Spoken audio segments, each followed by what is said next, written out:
Haleluya, puji nama Tuhan. Selamat berjumpa kembali saudara-saudaraku, Jemaat Agape Family, keluarga besar yang kami kasihi.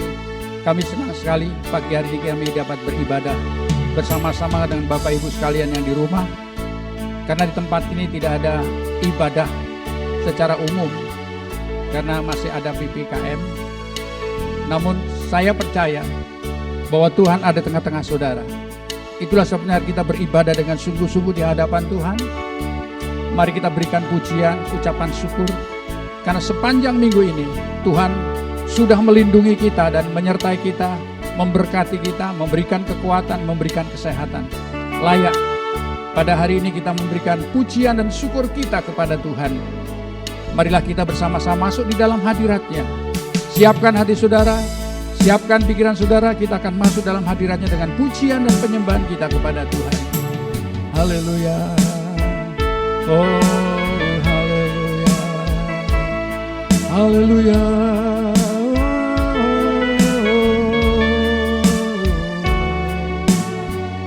Syukur Bapa. Haleluya.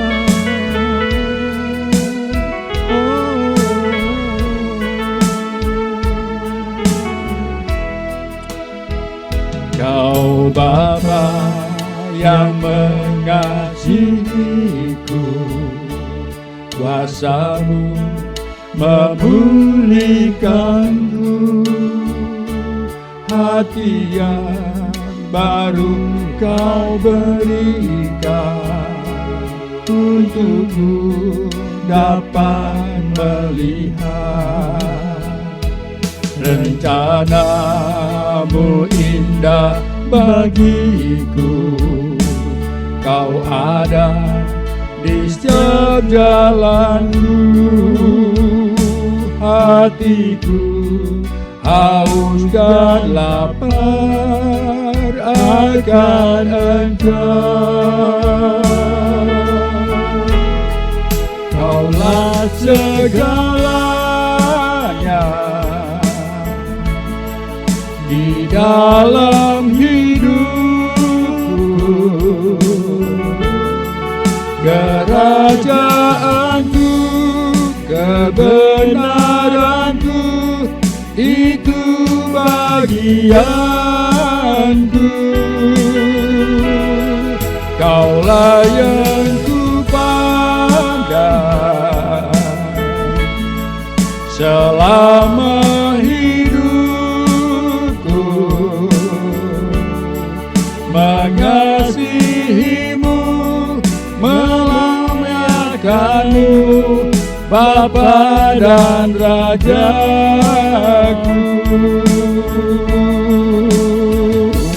Oh, Kau Bapa yang mengasihiku, kuasa-Mu memulihkanku, hati yang baru Kau berikan, untukku dapat melihat rencana-Mu indah bagiku.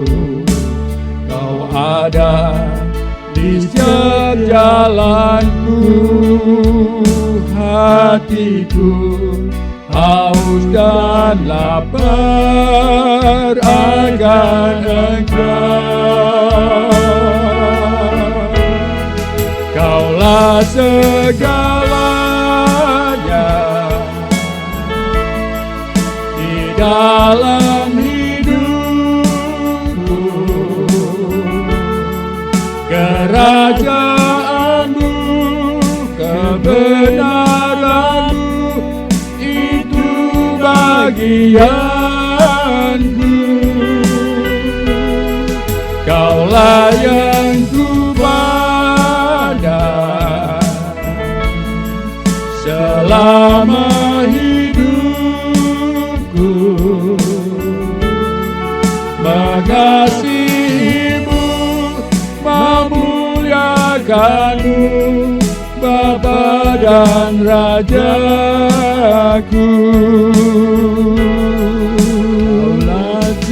segalanya di dalam hidupku. Kerajaanmu, kebenaranmu, itu bagianku. Kaulah yang ku pandang selama hidupku, mengasihimu, melayanimu, Bapa dan Rajaku. Mengasihimu, melayanimu, Bapa dan Rajaku.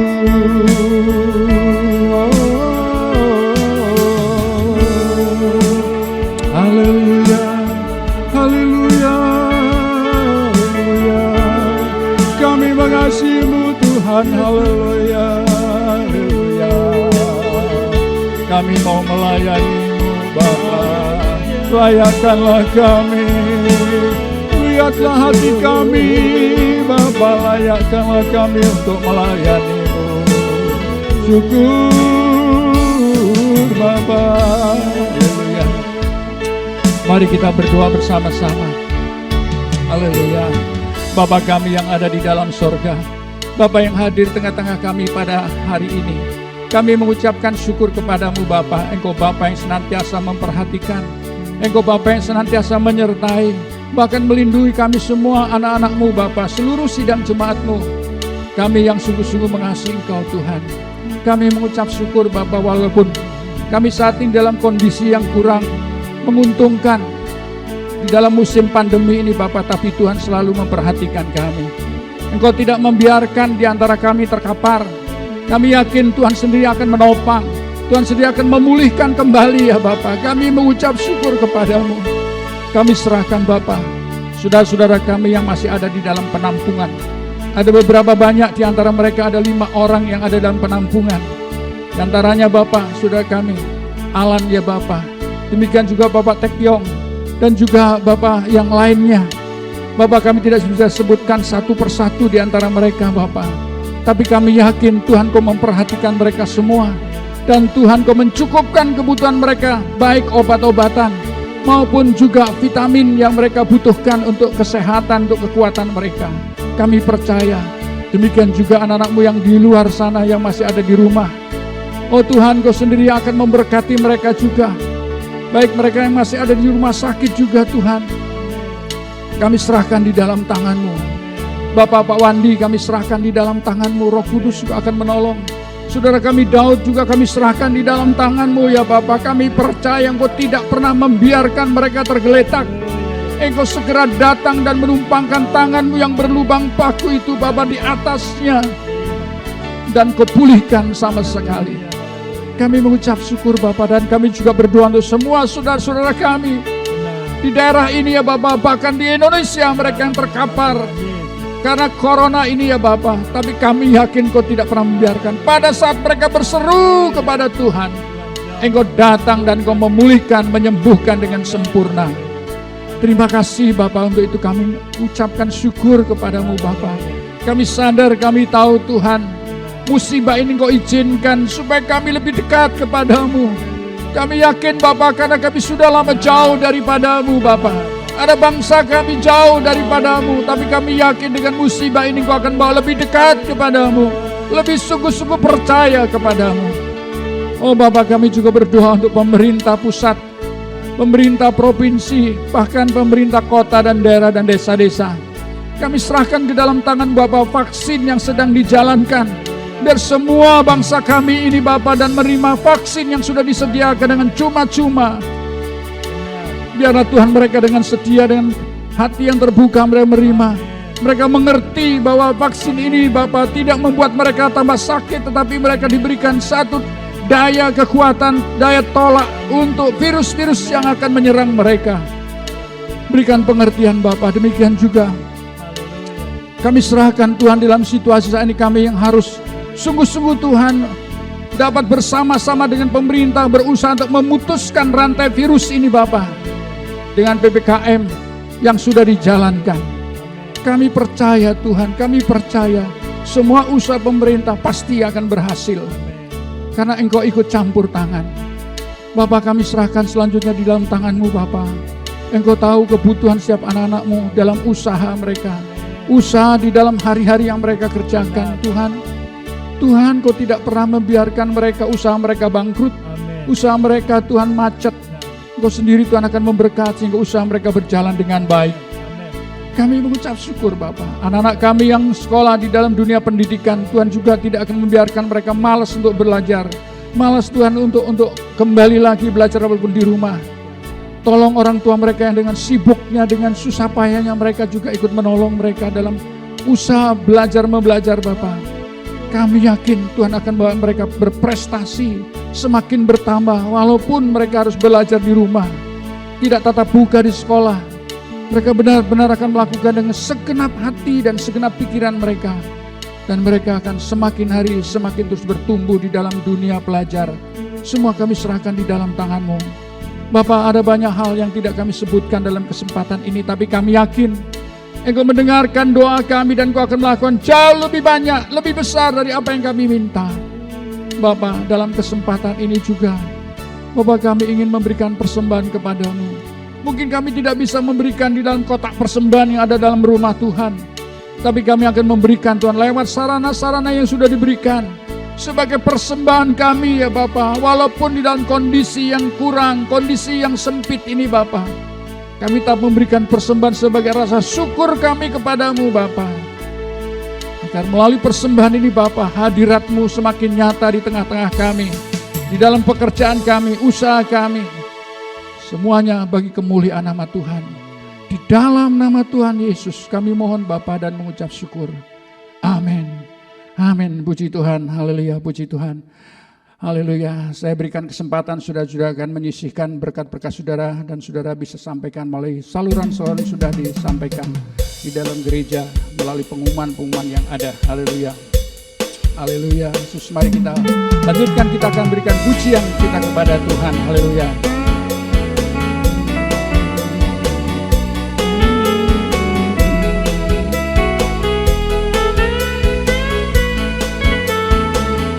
Hari-hari ku lalui bersama Yesus, suka duka ku jalani bersama Yesus. Persoalan pencobaan kan ku hadapi bersama Yesus, Juru Selamatku. Jalan hidup orang benar diterangi oleh cahaya firman Tuhan. Jalan hidup orang benar semakin terang hingga remang. Apabila ia jatuh, tidaklah dibiarkan sampai tergeletak, sebab tangan Tuhan jua yang menopangnya dan membangunkan dia kembali.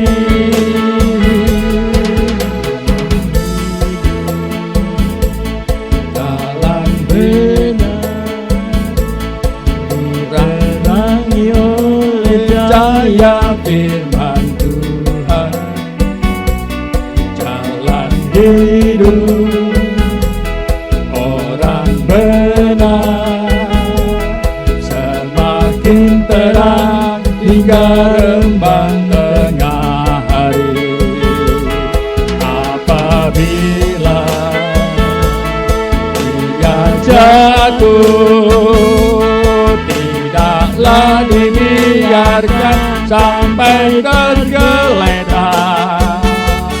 Sebab tangan Tuhan jua yang menopangnya dan membangunkan dia kembali. Hari-hari ku lalui bersama Yesus, suka duka ku jalani bersama Yesus. Persoalan pencobaan kan ku hadapi bersama Yesus, Juru Selamatku. Bersama Yesus, Juru Selamatku. Bersama Yesus, Juru Selamatku. Haleluya. Amin. Haleluya. Mari kita masuk lebih dalam lagi. Siapkan hati kita masing-masing dengan terbuka, biar Roh Kudus akan membawa firman-Nya masuk di dalam hati kita yang paling dalam. Mari kita buka hati kita, mari kita buka pikiran kita. Mari kita siapkan untuk menerima kebenaran firman Allah yang akan disampaikan pada hari ini, pada pagi hari ini. Haleluya, Yesus, haleluya.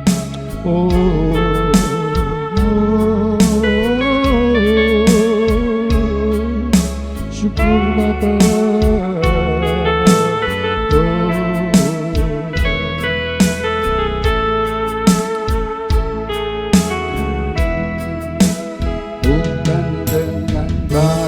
Barang fana, Kau membayar dosaku dengan darah yang mahal. Tiada noda dan celah, bukan dengan emas perak. Kau menebus diriku oleh segenap kasih dan pengorbananmu. Ku telah mati dan tinggalkan cara hidupmu yang lama. Semuanya sia-sia dan tak berarti lagi. Hidup ini ku letakkan pada mesra-Mu ya Tuhan. Jadilah padaku seperti yang Kau ingini.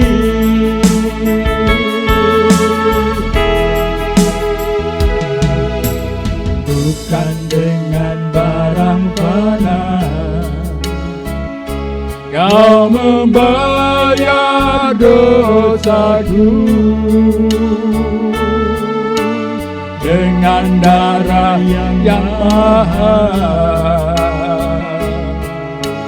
Tiada noda dan celah, bukan dengan emas perak. Kau menebus diriku oleh segenap kasih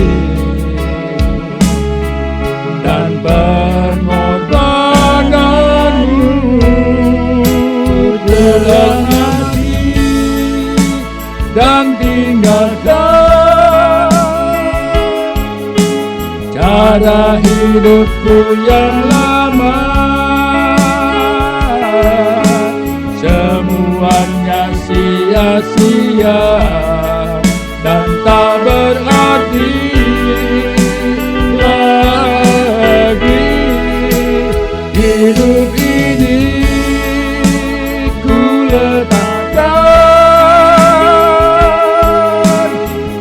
pada mezbah-Mu ya Tuhan. Jadilah padaku seperti yang Kau ingini. Jadilah padaku seperti yang Kau ingini.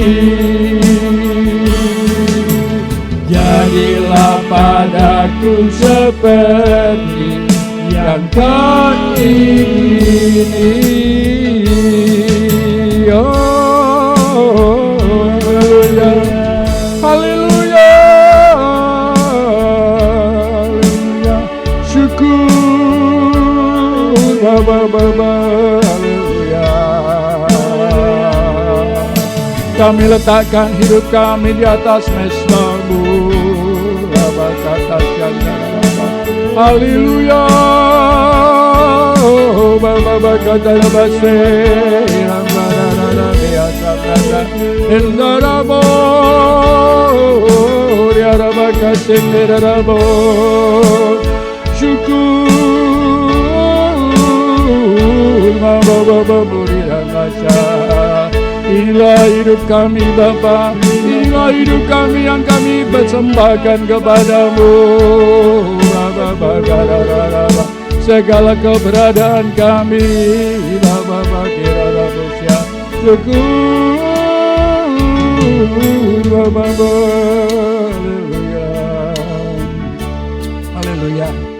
Selanjutnya marilah kita berikan hati kita untuk menerima kebenaran firman-Allah yang akan ditaburkan dalam kesempatan pagi hari ini. Untuk itu waktu dan tempat saya berikan kepada Bapak Pendeta Anton yang akan menyampaikan firman Tuhan. Haleluya Yesus, biarlah hati kita terbuka. Haleluya di hadapan Tuhan. Haleluya, terima kasih, syukur Bapa.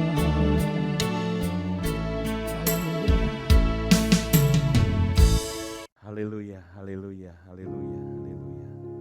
Terima kasih Tuhan, terima kasih. Terima kasih Tuhan, terima kasih, terima kasih. Kami bersyukur, berterima kasih Tuhan untuk pagi hari ini. Untuk segala kasih, anugerah, kebaikan Tuhan yang Tuhan limpahkan, curahkan, nyatakan bagi kami.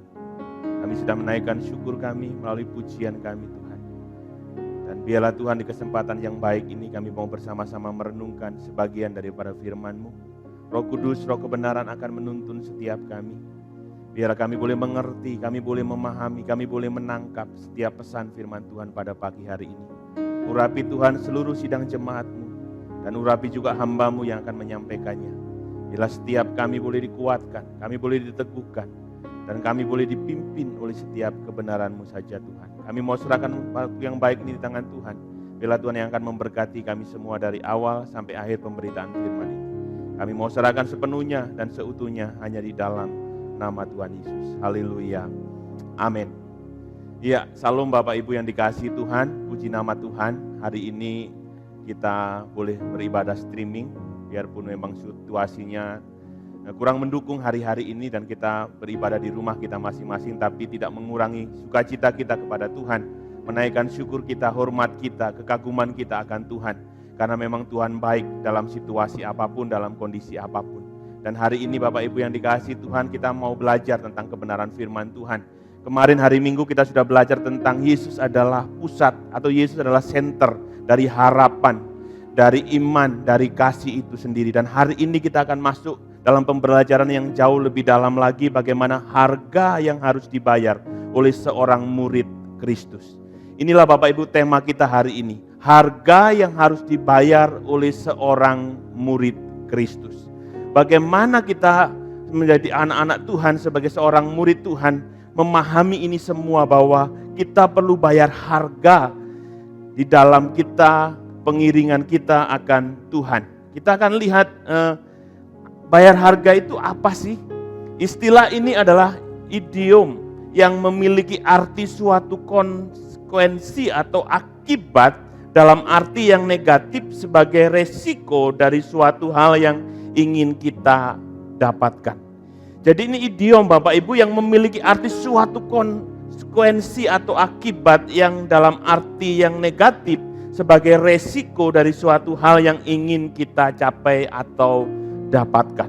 Jadi sesuatu yang ingin kita capai, kita perlu bayar harga Bapak Ibu. Agar apa yang kita rindukan, apa yang kita inginkan, apa yang kita harapkan itu bisa tercapai dalam kehidupan kita. Makanya kita perlu bayar harga. Kita akan lihat beberapa contoh. Contoh yang pertama, misalnya ingin kurus, Bapak Ibu harus bayar harga dengan banyak olahraga. Tidak ada pilihan lain. Jadi harus sering olahraga agar kita bisa kurus.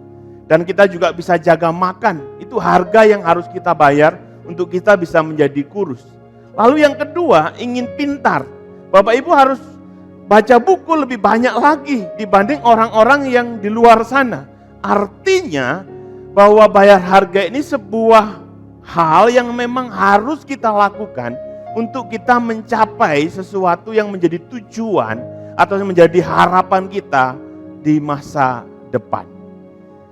Kita akan lihat lebih dalam lagi. Biasanya istilah bayar harga kita gunakan untuk menggambarkan suatu pengorbanan atau suatu usaha yang harus kita lakukan. Jadi itu biasanya ini istilahnya, bayar harga itu gunanya untuk menggambarkan suatu pengorbanan. Ada sesuatu yang dikorbankan dari diri kita untuk suatu tujuan yang ingin kita capai. Jadi ada usaha, ada bayar harga, ada hal yang kita korbankan di dalam diri kita. Begitu juga dalam diri kita, apapun yang kita ingin untuk mendapatkan atau mencapai sesuatu, ada harga yang harus dibayarkan. Tidak ada yang gratis, hanya keselamatan yang gratis diberikan oleh Tuhan. Kenapa keselamatan itu gratis bagi kita? Karena Tuhan yang bayar harganya bagi kita. Yesus yang bayar harganya bagi kita karena Dia sudah mati di atas kayu salib agar kita mendapatkan keselamatan itu.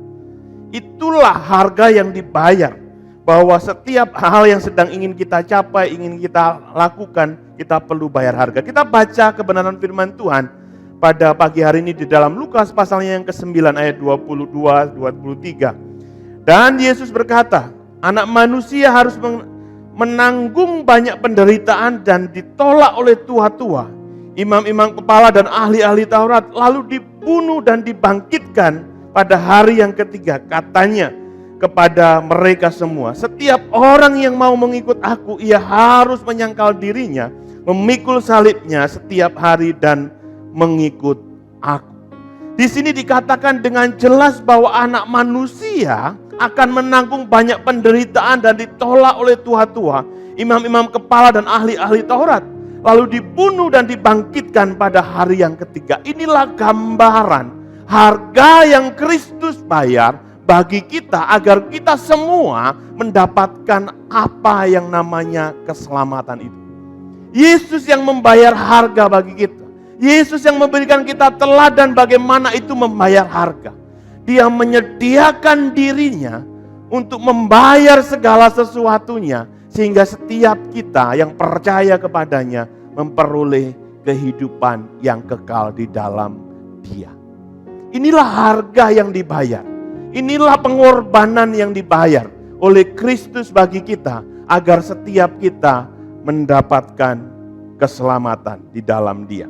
Kita lanjut ayat yang berikutnya, ayat 24, 29. 24 sampai 25. Barang siapa mau, karena barang siapa mau menyelamatkan nyawanya, ia akan kehilangan nyawanya, dan tetapi barang siapa kehilangan nyawanya karena aku, ia akan menyelamatkannya. Apa gunanya seorang memperoleh seluruh dunia ini tetapi ia membinasakan ataupun merugikan dirinya sendiri? Ayat yang ke-26, sebab barang siapa malu karena aku, karena perkataanku, Anak Manusia juga akan malu karena itu apabila ia datang kelak dalam kemuliaannya, dalam kemuliaan Bapa dan malaikat-malaikatnya. Inilah kebenaran firman Tuhan yang mendasari perenungan kita pada pagi hari ini Bapak Ibu. Bagaimana kita sebagai anak-anak Tuhan, bagaimana kita sebagai murid-murid Kristus harus membayar harga dalam pengiringan kita akan Dia. Bukan cuma sekedar kalau sudah percaya Tuhan ya sudah selesai. Tidak Bapak Ibu, kita harus menghidupi dalam proses itu. Dan pada akhirnya kita mendapatkan semua yang menjadi bagian kita. Seperti khotbah minggu lalu yang dikatakan bahwa Dia adalah pusatnya.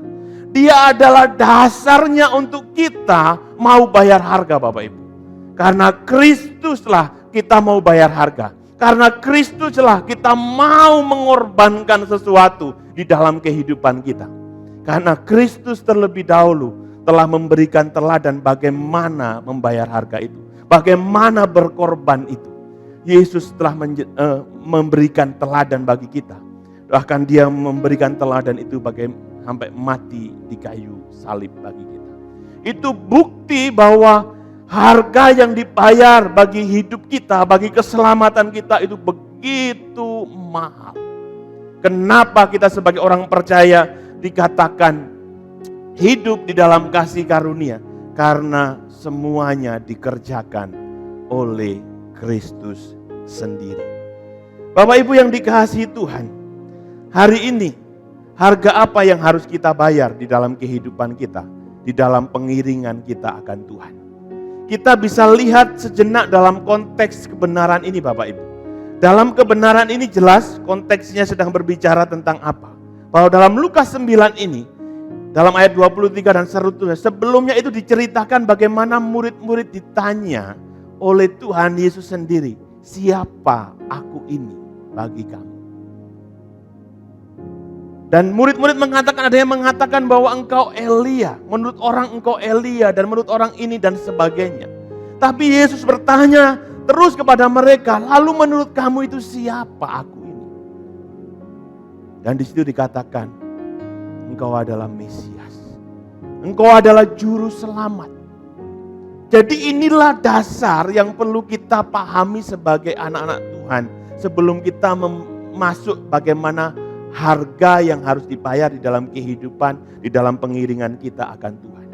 Kita harus pahami ini, kita harus mengerti ini sebagai landasannya, sebagai pondasinya. Kalau tidak Bapak Ibu, maka apa yang akan kita lakukan, maka apa yang akan kita kerjakan di dalam Kristus, itu akan menjadi sesuatu yang tidak berdasar atau tidak ada landasan apa-apa. Maka saya mau bahwa kita masuk terlebih dahulu untuk pahami ini. Bahwa semuanya kita pusatkan kepada Kristus sebagai pusat dari segala sesuatu yang ada di dalam hidup kita. Kenapa kita membayar harga? Karena kita tahu di dalam Kristus, Kristus telah mengerjakan semuanya. Dan apa yang dikerjakan Kristus bagi kita itu sempurna.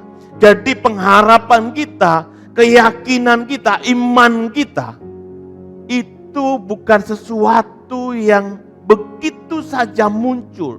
Tapi Kristus terlebih dahulu menunjukkan, menyatakan bagi kita. Sehingga kita benar-benar bisa bergantung, kita bisa berharap sepenuhnya dan seutuhnya kepada Dia.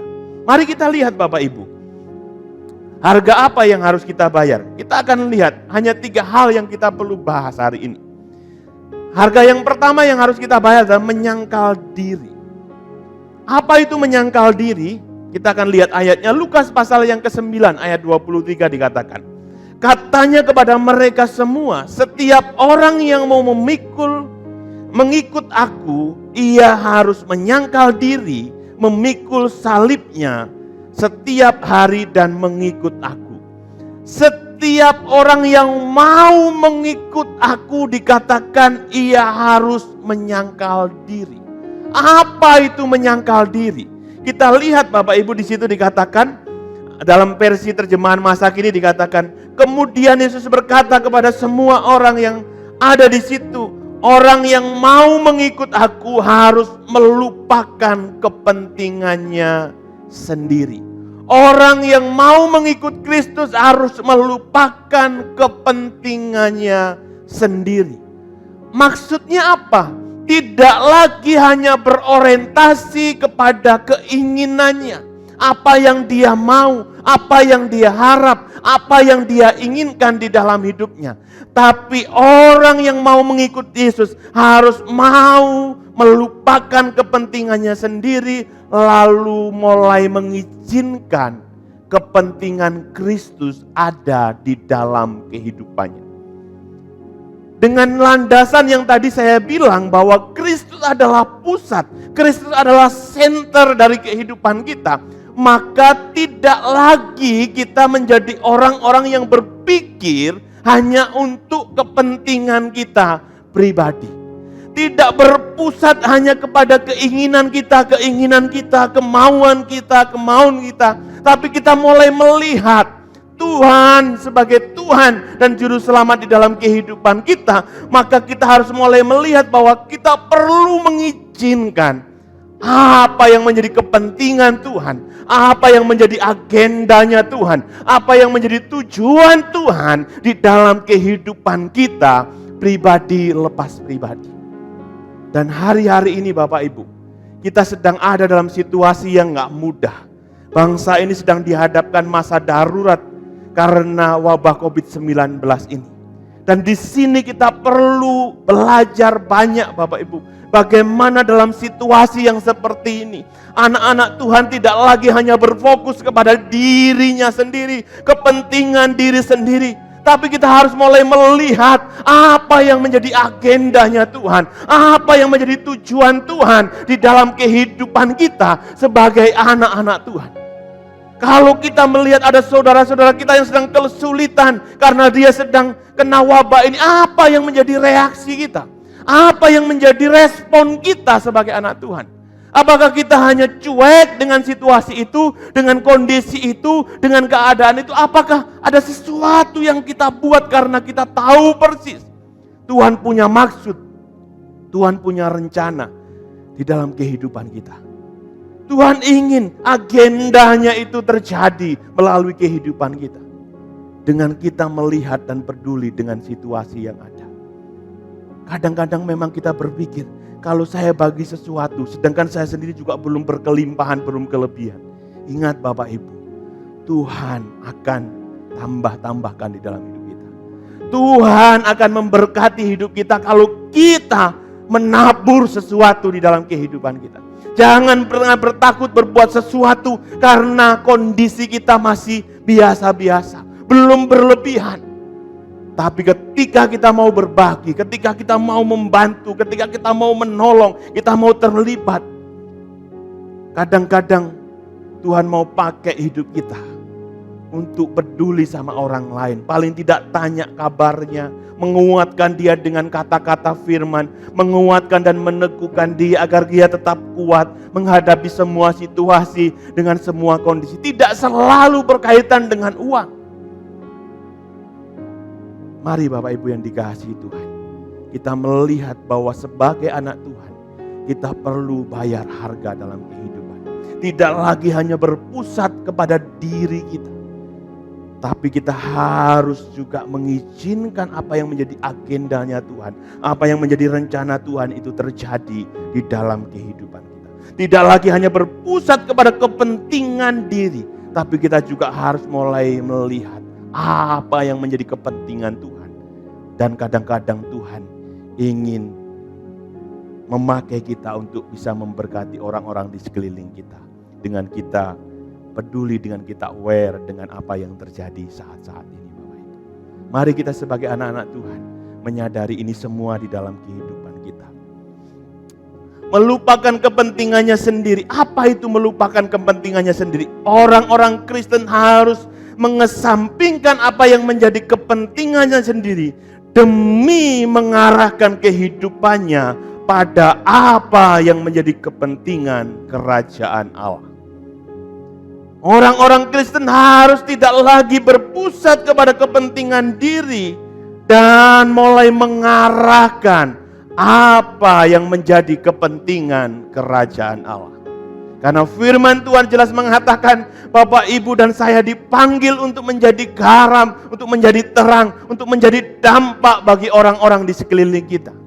Tapi kalau hari-hari ini situasi seperti ini, kita menjadi orang yang diam, kita menjadi orang yang tidak peduli, sedangkan kita diberikan kelebihan, kita masih diberikan kekuatan, kita masih diberikan kesehatan, bahkan kita masih diberi makanan yang lebih dan cukup. Kenapa kita nggak peduli dengan apa yang terjadi? Itu sesuatu yang perlu dipertanyakan sebagai anak-anak Tuhan. Kalau Tuhan saja peduli atas hidup Bapak Ibu, ketika Bapak Ibu jatuh dalam dosa, ketika Bapak Ibu gagal dalam kehidupan ini, Yesus datang berinisiatif untuk menyelamatkan kita dengan rela mati di kayu salib, gantikan kita. Kenapa hari ini kita sebagai anak-anak Tuhan, sebagai miliknya, sebagai kepunyaannya, tidak menjadi orang-orang yang sama, memiliki hati seperti apa yang Tuhan miliki di dalam kehidupan kita? Maka pertanyaannya bagi kita hari ini, sudahkah kita peduli? Sudahkah kita tidak berorientasi kepada kepentingan kita saja, tapi mulai melihat apa yang menjadi agenda kerajaan Allah atau kepentingan Tuhan? Lukas 9 ayat 24. Karena barang siapa mau menyelamatkan nyawanya, ia akan kehilangan nyawanya, tapi barang siapa kehilangan nyawanya karena aku, ia akan menyelamatkan.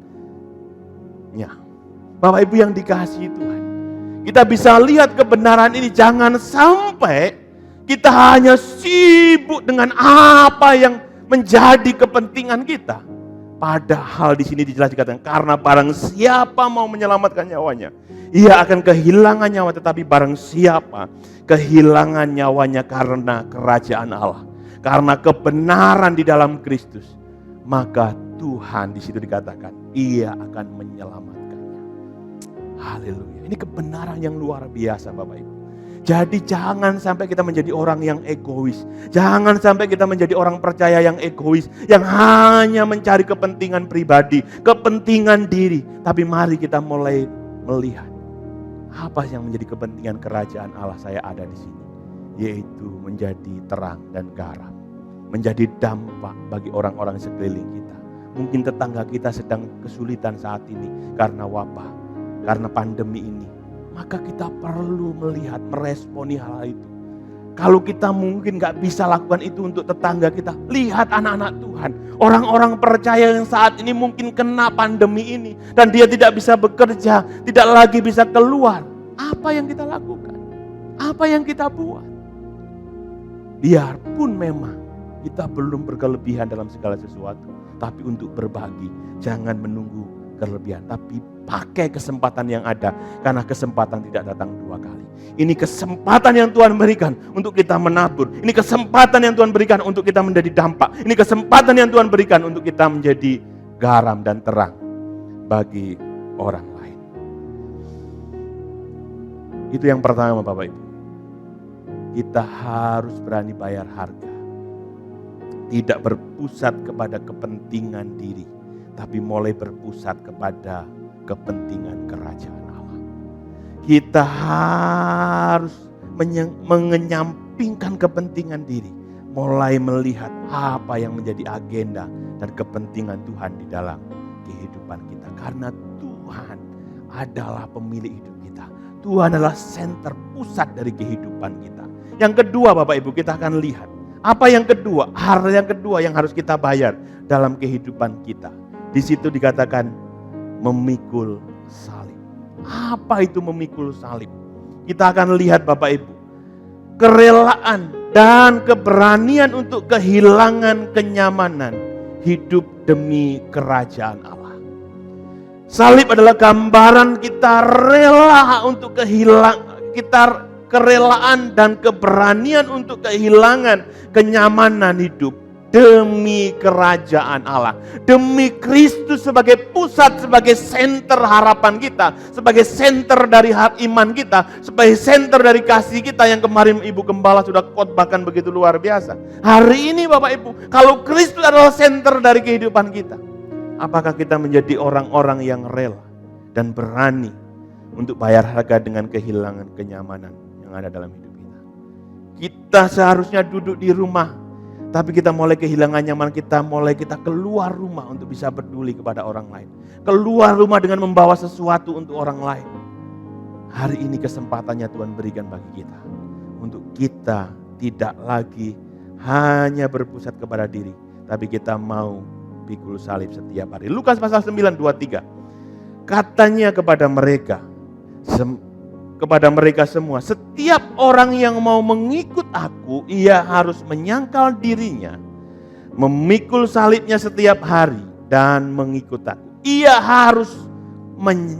harus memikul salibnya setiap hari.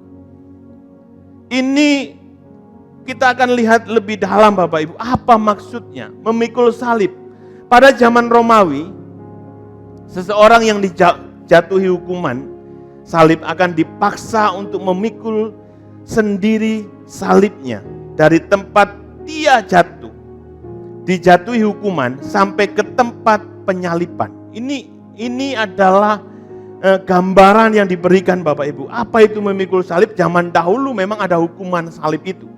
Dan orang yang kena hukuman itu dia harus pikul salibnya dari tempat di mana dia dijatuhi hukuman sampai di mana dia akan dihukum di salib itu.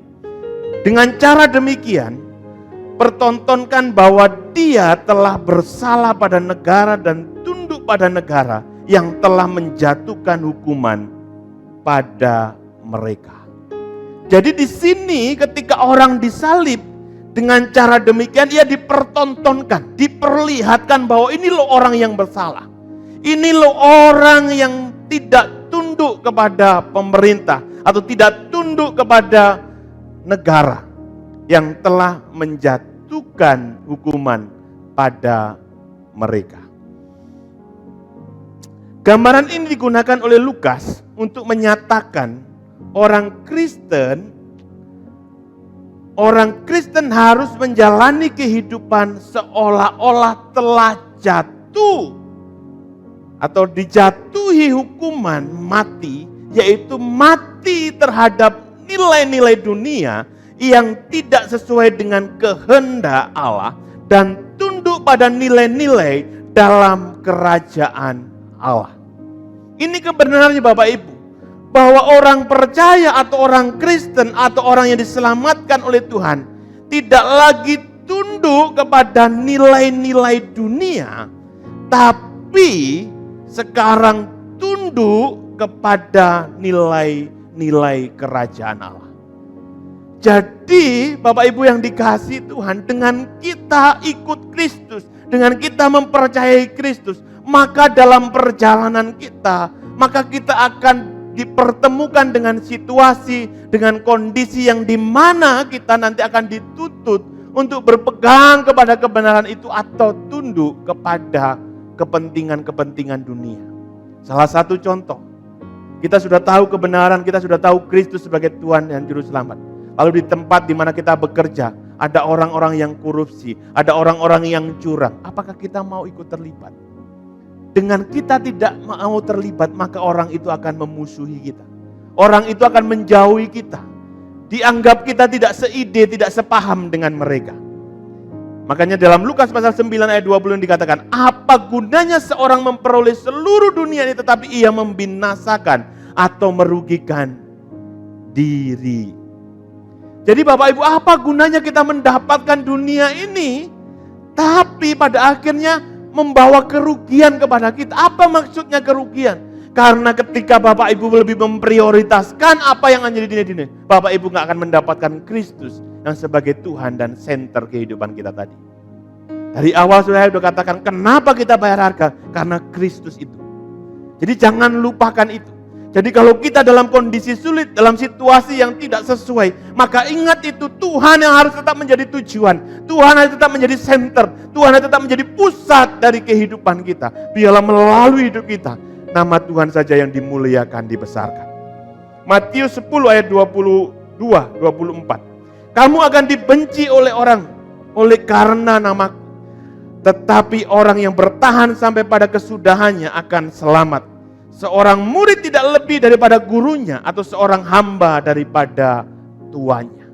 Jadi Bapak Ibu, kita dibenci bukan karena kita berdosa atau bersalah. Kita dibenci karena kita berpegang kepada kebenaran. Tapi beda lagi kalau kita memang berbuat hal. Jadi ingat ya, konsep ini memikul salib di sini bukan berarti kita bisa hidup sembarangan. Lalu kita bilang, oh ini salib saya. Misalnya kita tiba-tiba pukul orang, lalu kita dipukulin, digebukin orang, dibilang, oh ini salib saya. Bukan Bapak Ibu. Salib di sini berbicara tentang ketika Bapak Ibu dan saya berpegang kepada kebenaran firman Tuhan, kebenaran kerajaan Allah. Lalu dalam berpegang kebenaran itulah Bapak Ibu mengalami kesulitan, mengalami tantangan, dihina, dibenci, seperti Kristus dihina, dibenci. Itulah salib yang harus kita bayar dalam hidup kita. Ketidaknyamanan yang harus kita bayar demi kita menyenangkan Tuhan sebagai Tuhan di atas hidup kita. Demi kita memuliakan Tuhan, membesarkan Tuhan di dalam kehidupan kita. Itulah Bapak Ibu yang perlu kita pahami. Bahwa perlu ada harga yang kita bayar untuk kita berkenan di dalam Tuhan. Untuk kita terus berpegang kepada apa yang menjadi tujuan kita, bahwa Kristus adalah pusat hidup kita. Maka ketika kita bayar harga hanya demi itu, bukan demi yang lain. Jadi ketika kita harus mengalami tantangan, kesulitan, kita dihina, kita dibenci, kita tetap berpegang kepada kebenaran. Karena kita tahu Dialah penyelamat hidup dia. Dialah harapan kita, Dialah tujuan kita. Seperti Paulus mengatakan, bagiku hidup adalah Kristus, mati adalah keuntungan. Dia tidak peduli dengan apa yang akan terjadi, karena dia tahu persis harapan dia, tujuan dia adalah Kristus. Dan ada satu contoh yang menarik Bapak Ibu, kalau kita lihat ketika ada tiga anak muda yang dia rela mengalami kesulitan karena dia berpegang kebenaran. Ada Sadrak, Mesak, dan Abednego. Dia nggak peduli hukuman apa yang harus dia terima, tapi dia tetap berpegang kepada kebenaran, karena kebenaran itulah yang menjadi tujuan dia. Kebenaran itulah yang menjadi pusat dari kehidupan dia. Makanya ketika raja bertanya kepada dia, apakah dia mau mengingkari Tuhan demi menyelamatkan dirinya agar dia tidak dibakar dalam perapian, dia mengatakan, seandainya Tuhan tidak bisa atau Tuhan gak menolong, gak apa-apa, tapi dia gak akan menyembah patung. Inilah Bapak Ibu kebenarannya. Dia rela untuk dia dibakar, dia rela untuk dia tidak nyaman, dia rela untuk dia diperlakukan tidak adil, karena dia mau kebenaran itu tetap ada di dalam hidupnya. Kebenaran itu tetap melekat dalam hidupnya. Jadi kita perlu pikul salib mungkin untuk dibenci oleh orang lain, mungkin disakiti oleh orang lain karena kita berpegang kepada kebenaran. Gak apa-apa. Yang penting Kristus tetap ada dalam hidup kita. Biarlah hidup kita terus mencerminkan bahwa kita adalah anak-anak Tuhan. Tapi kita bisa melihat bahwa Tuhan tidak pernah membiarkan ketika kita sendirian. Bapak Ibu perlu ingat. Memang akan ada kesulitan, memang akan ada tantangan, tapi Tuhan tidak akan pernah membiarkan seperti Sadrak, Mesak, Abednego. Tuhan tidak dibiarkan sendiri. Tuhan pada akhirnya menunjukkan kemuliaannya bagi orang-orang yang tetap bergantung, orang-orang yang tetap berharap kepada Tuhan dalam kehidupannya. Tuhan menunjukkan kemuliaannya dengan menyelamatkan mereka, dan pada akhirnya nama Tuhan dimuliakan melalui peristiwa itu. Itu yang kedua Bapak Ibu. Jadi yang pertama kita harus menyangkal diri dan kita kembali mengizinkan kepentingan Tuhan boleh ada dalam hidup. Yang kedua, kita harus pikul salib setiap hari. Kita harus tetap pegang Kristus dalam hidup kita sehari-hari. Tantangan boleh ada, kesulitan boleh ada. Hari-hari ini tantangan luar biasa. Tapi apakah Bapak Ibu di rumah tetap serius menyembah Tuhan? Tetap sungguh-sungguh menyembah Tuhan, bahwa percaya Tuhan tidak pernah diam. Tuhan tidak tertidur. Tuhan akan campur tangan. Tuhan akan menyatakan kuasa dan berkat dalam kehidupan kita. Saya harap kita tetap menjadi orang-orang yang terus antusias, bergairah untuk menyembah, memuliakan, membesarkan nama Tuhan. Yang terakhir Bapak Ibu, ini bagian yang kita renungkan. Apa yang harus kita bayar? Yang terakhir, kita harus punya komitmen seumur hidup di dalam Tuhan. Jadi di dalam pengiringan kita akan Tuhan, kita tidak berbicara hari ini, tapi seterusnya. Tidak selesai hari. Lukas pasal 9 ayat 23, bagian yang C dikatakan, apa yang harus dibayar? Di situ dikatakan, mengikut aku. Dalam versi yang lain Bapak Ibu, terjemahan masa kini lebih jelas. Apa maksud mengikut aku? Dia di situ dikatakan terus mengikut aku. Jadi proses yang terus berjalan, tidak hanya saat ini tapi terus berjalan. Jadi tidak hanya ketika Bapak Ibu senang ikut Kristus, tapi ketika susah tidak, bukan. Tapi terus komitmen itu terus dijalankan setiap saat, setiap waktu, apapun situasinya. Kena corona, tidak kena corona, Tuhan tidak boleh ditinggalkan. Tuhan gak boleh digantikan oleh apapun. Dan inilah kesempatan Bapak Ibu datang kepada Tuhan. Bahwa Tuhan yang telah menebus hidup kita, yang telah membayar hidup kita, itu akan menolong kita, akan menyertai kita dalam masa-masa seperti ini. Inilah waktunya kita untuk mengangkat suara kita, untuk mengangkat tangan kita. Tuhan tolong saya. Dalam ketidakberdayaan kita. Bukan kita berhenti. Bukan kita menyalahkan siapa yang salah dan sebagainya. Bukan.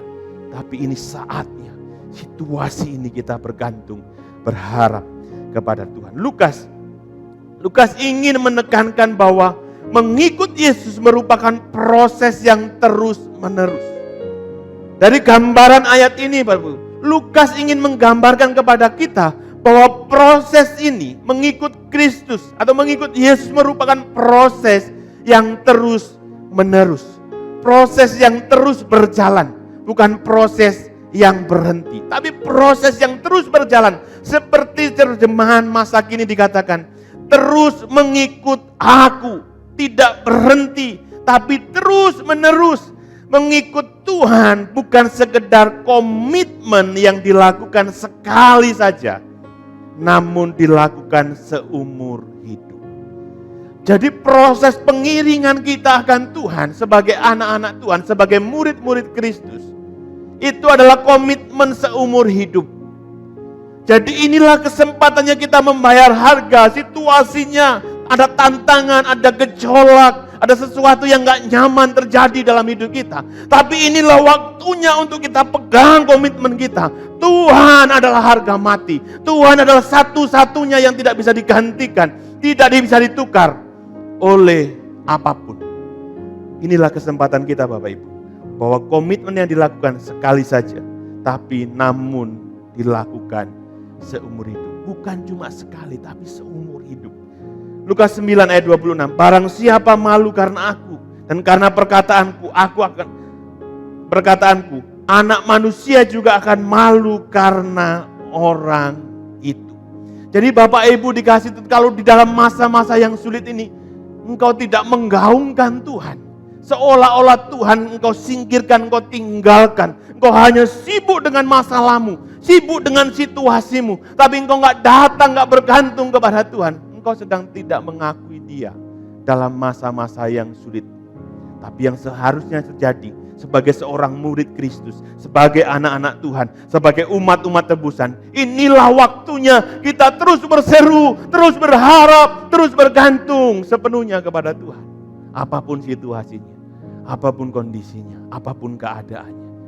Dan kami percaya mungkin ada teman-teman kami yang saat ini sedang mengalami wabah ini, sedang mengalami dalam posisi ini. Tapi ingat, Tuhan mengasihi engkau.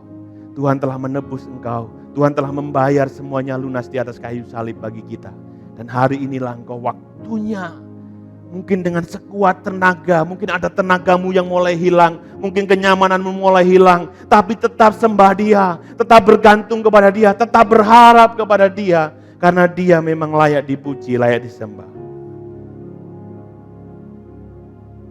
Matius pasal 10 ayat 22 dikatakan, kamu akan dibenci semua orang oleh karena namaku, tetapi orang yang bertahan sampai pada kesudahannya akan selamat. Orang yang bertahan sampai kesudahannya, orang yang bertahan sampai akhirnya, orang-orang itu yang akan selamat, firman Tuhan katakan. Jadi inilah waktunya kita bertahan Bapak Ibu. Mungkin Bapak Ibu gak lihat kapan ini selesai, kapan ini berakhir. Setiap hari dengar berita kiri kanan yang begitu mengerikan. Inilah waktunya kita bertahan, tetap iman kita hanya bergantung kepada Tuhan. Harapan kita hanya kepada Tuhan. Kasih kita hanya kepada Tuhan, tidak kepada yang lain. Jangan lupakan Dia dalam situasi ini, tapi semakin dan semakinlah bergantung kepada Dia. Karena tadi dikatakan firman Tuhan, murid tidak pernah lebih daripada gurunya. Karena kalau gurunya menghadapi ujian yang begitu keras dalam kehidupan ini, kita hari ini sedang menghadapi ujian yang sama, tapi kita harus menjadi pemenang dan melewati semuanya karena kita tidak melewatinya sendirian.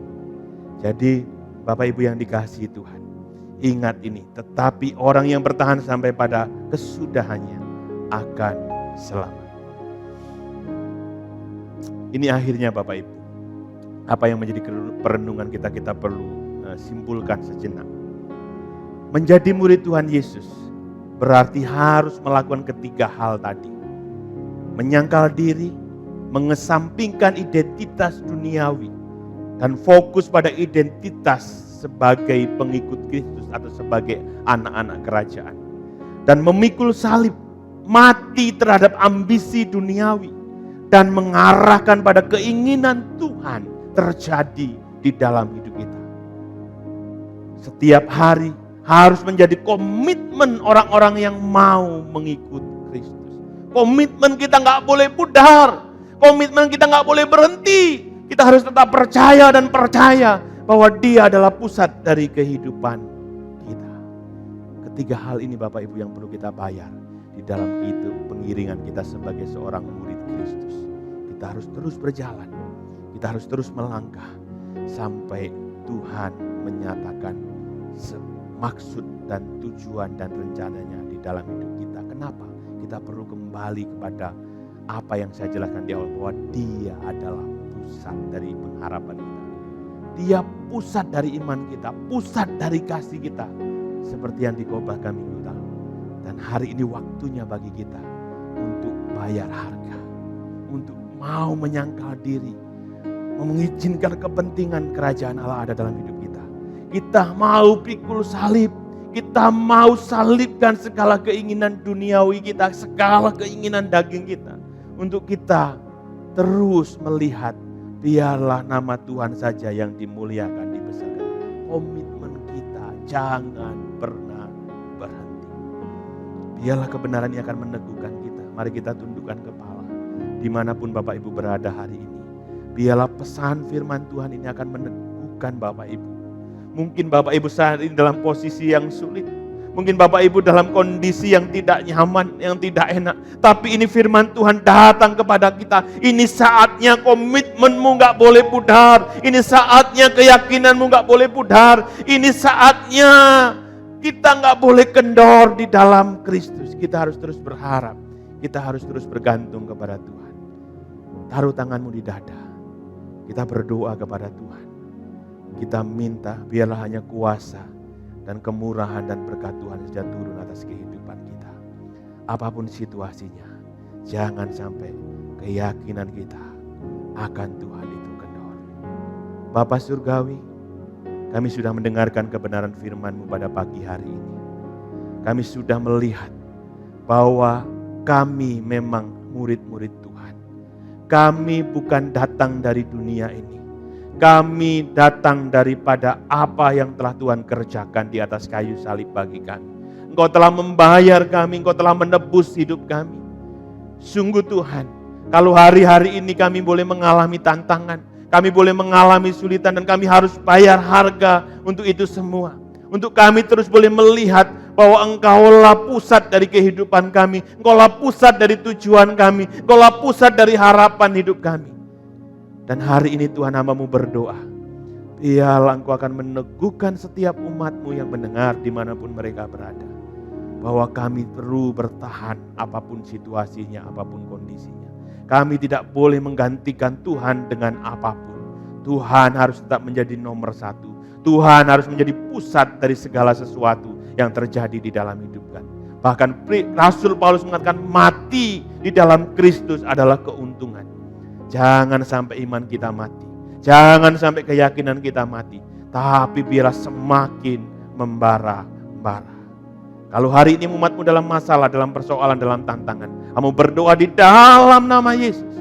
Kemenangan, berkat, kelepasan, mujizat, kesembuhan, pemulihan, pembebasan Tuhan, kelegaan. Itu terjadi pagi ini di dalam nama Tuhan Yesus. Biarlah Engkau sendiri Tuhan yang menyatakan kuasa-Mu, menyatakan kemuliaan-Mu, menyatakan kebesaran-Mu atas umat-Mu. Biarlah damai sejahtera yang melampaui segala akal itu memenuhi tanah hati kami pagi ini. Sehingga kami terus dikuatkan untuk kami terus berjalan dalam keyakinan, iman, percaya kami akan Tuhan. Terpujilah nama Tuhan, dalam nama Yesus kami berdoa. Haleluya. Amin.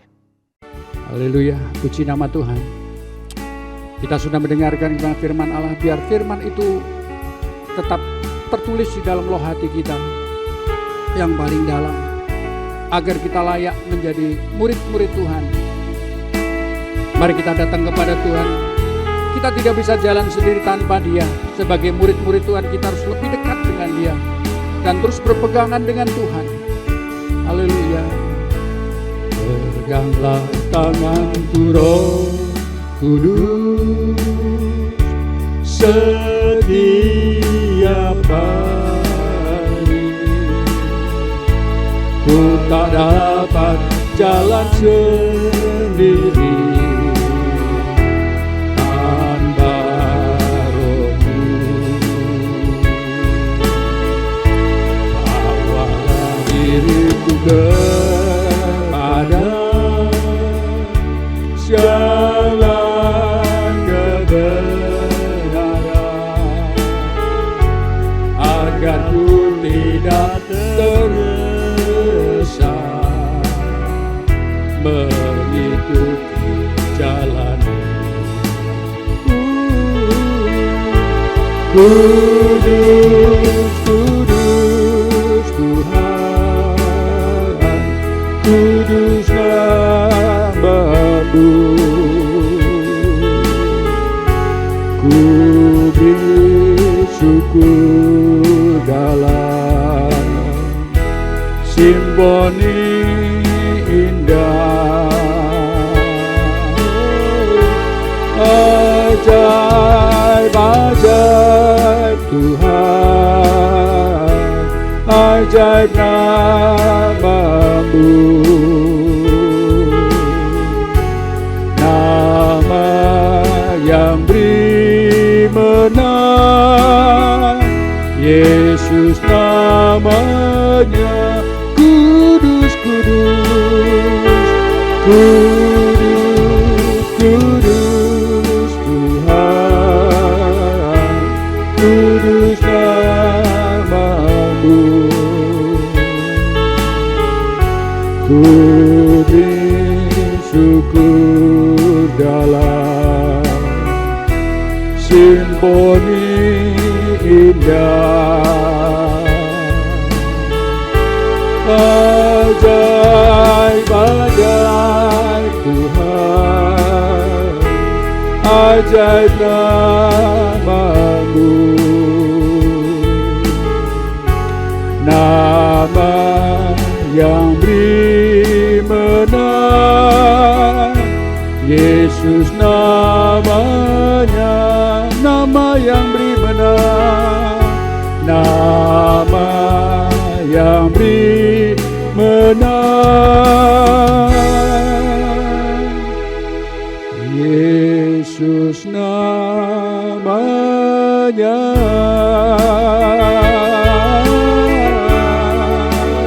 Haleluya Yesus, haleluya, haleluya. Mari kita bangkit berdiri bersama-sama. Kita akan mengakhiri ibadah kita pada hari ini dengan syukur di hadapan Tuhan. Bila kiranya segala berkat kasih karunia yang Tuhan berikan dalam kesempatan ibadah pada pagi hari ini benar-benar ada di dalam kehidupan kita masing-masing. Haleluya Yesus, terima kasih Bapa, terima kasih Bapa. Terima kasih Tuhan buat firman-Mu yang luar biasa Engkau berikan kepada kami. Bapa, Engkau akan menjadikan kami murid-Mu yang senantiasa rela Tuhan untuk membayar harga agar kami berkenan di hadapan-Mu ya Bapa. Kami mengucapkan syukur kepada-Mu. Mari saudaraku, kita mengangkat tangan di hadapan Tuhan. Tuhan memberkati engkau dan melindungi engkau. Tuhan menyinari dengan wajah dan memberikan Engkau kasih karunia. Tuhan memperhadapkan wajahnya kepadamu dan memberikan engkau damai sejahtera. Oleh sebab itu saudaraku yang kekasih, baik yang ada di rumah saat ini, terimalah berkat dari Allah Bapa yang ada di dalam sorga. Demikian juga cinta kasih sayangnya yang sudah dinyatakan di dalam Tuhan Yesus Kristus. Pimpinan persekutuan penghiburan dan pertolongan di dalam Roh Kudus akan tetap menyertai kita sekalian dari saat ini sampai selama-lamanya. Haleluya. Terima kasih Yesusku, terima kasih Yesusku, puji syukur hanya bagi Tuhanku. Terima kasih Yesusku, terima kasih Yesusku, puji syukur hanya bagi Tuhanku.